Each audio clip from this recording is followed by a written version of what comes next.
नमस्कार विद्यार्थी मित्रांनो, इग्नाइट अकॅडमीच्या युट्यूब चॅनलवर मी परशुराम शिंदे आपल्या सर्वांचं पुन्हा एकदा सहर्ष स्वागत करतो. 2025 हे वर्ष एमपीएससीच्या अंतर्गत तयारी करणाऱ्या विद्यार्थ्यांसाठी अति महत्त्वाचं वर्ष. कारण या वर्षामध्ये आपण काय केलं तर यूपीएससीचा असणारा जो पेपर पॅटर्न आहे का, डिस्क्रिप्टिव्ह पेपर पॅटर्न, तो आपण एमपीएससी मध्ये आणला आणि त्या एमपीएससीच्या अंतर्गत राज्यसेवेच्या असणाऱ्या विद्यार्थ्यांचा हा पहिला अटेम्प्ट होता आणि ज्या अटेम्प्टच्या अंतर्गत आपण यूपीएससीचा असणारा फॉर्मॅट इम्प्लिमेंट करताना बघणार आहोत. आणि त्याची असणारी जी मेन्स आहे का, पहिली मेन्स आपण म्हणू या ठिकाणी राज्यसेवेची 2025च्या असणाऱ्या एक्झामच्या अनुषंगाने ती असेल तारीख आहे आता सध्या तरी 29 मार्चला हा असणारा मेन्सचा पेपर या ठिकाणी स्टार्ट होणार आहे. 29 मार्च पासून ही पहिली एक्झाम असणार आहे. त्याच्यामुळे सगळ्या विद्यार्थ्यांची अपेक्षा होती की 139 जागांसाठी राज्यसेवेच्या अंतर्गत ओके स्टेट सर्व्हिसेसच्या अनुषंगाने एवढ्या जागांची असणारी ऍड दिली गेली होती.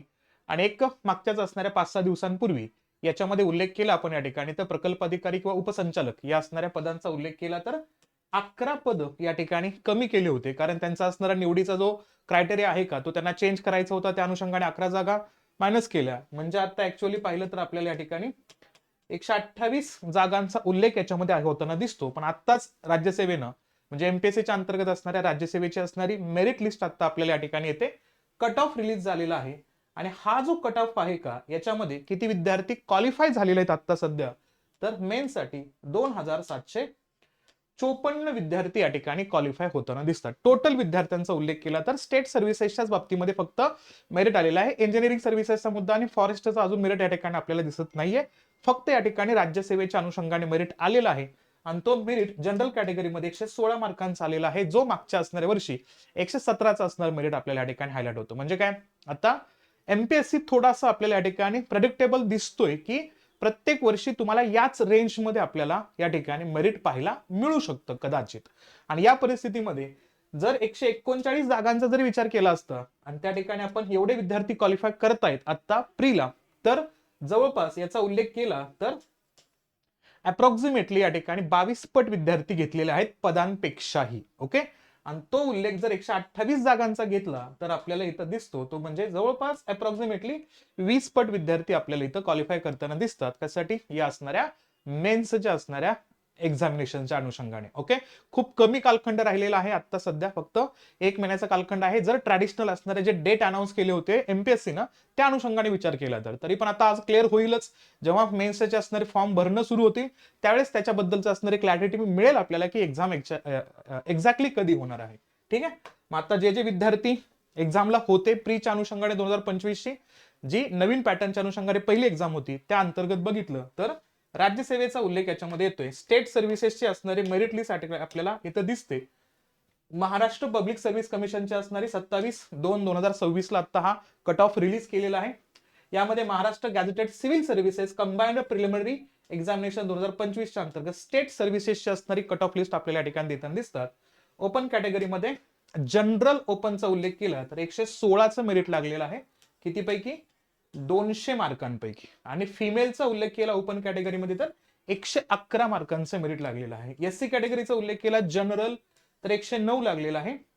फिमेलचा उल्लेख केला तर 104 लागलेला आहे. आणि स्पोर्ट ग्रुप ए चा उल्लेख केला तर 17.5 लागलेला आहे एससी मध्ये. एसटी कॅटेगरीचा उल्लेख केला तर जनरल आहे 99 मार्कांचा, फिमेल आहे 94.5 मार्कांचा. मग त्यानंतर डीटीएचा उल्लेख केला तर जनरल आहे 116, एनटीबीचा उल्लेख केला तर जनरल आहे 106, एसबीसीचा उल्लेख केला तर जनरल आहे 108 मार्कांचं, फिमेल आहे 106 मार्कांचं. एनटीसी एनटीडीचा उल्लेख केला तर जनरल तुम्हाला सेम या ठिकाणी ओपन कॅटेगरीच्या सारखंच तुम्हाला इथं मेरिट लागताना दिसतं 116 उल्लेख. ओबीसीचा उल्लेख केला तर जनरल आहे सेम ओपन कॅटेगरी सारखा 116चं मेरिट आहे. ओबीसी फिमेलचा बघितलं तर 111 सेम ओपन कॅटेगरीच्या फिमेल सारखंच. स्पोर्ट्स ग्रुप ए चा उल्लेख केला तर इथे जास्त आहे 26 मार्कांचा असणार मेरिट या ठिकाणी दिसतंय.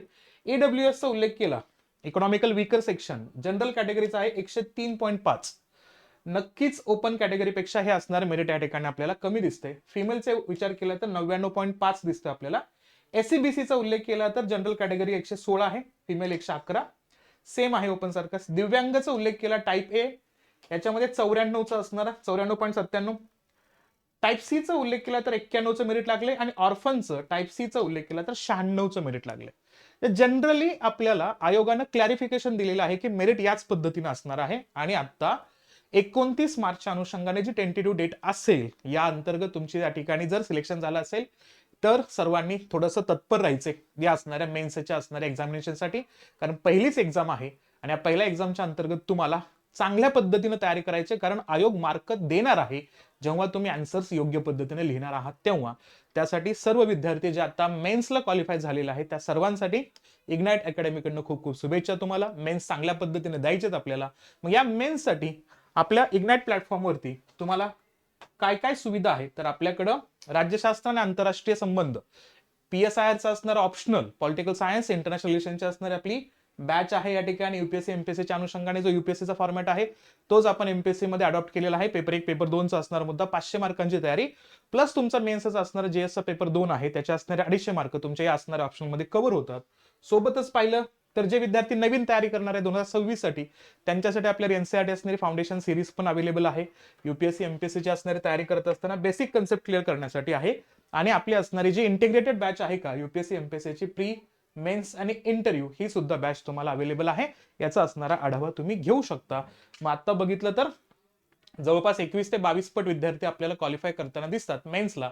आणि त्या दृष्टिकोनातून आता हा असणारा मेन्स कसा येणार आहे याची रियालिटी कळेल आपल्याला हा पेपर झाल्यानंतर की युपीएससीला ऍज इट इज कॉपी केलेला आहे काय महाराष्ट्राचा स्वतःचा असणारा वेगळा आयडेंटिटी त्या ठिकाणी तयार होताना दिसते. आणि कोणते विद्यार्थी असणाऱ्या एक्झामला क्वालिफाय करतायत, युपीएससीची तयारी करणाऱ्या विद्यार्थ्यांसाठी हा पेपर इझी जातोय का एमपीएससीचा अभ्यास करणाऱ्या विद्यार्थ्यांसाठी सुद्धा हा तितकाच सोपा जातोय की त्या असणाऱ्या परीक्षेला योग्य पद्धतीने उत्तर देऊ शकतात का आपले विद्यार्थी. या सगळ्या प्रश्नांची उत्तर आपल्याला परीक्षेमध्ये दिसतील.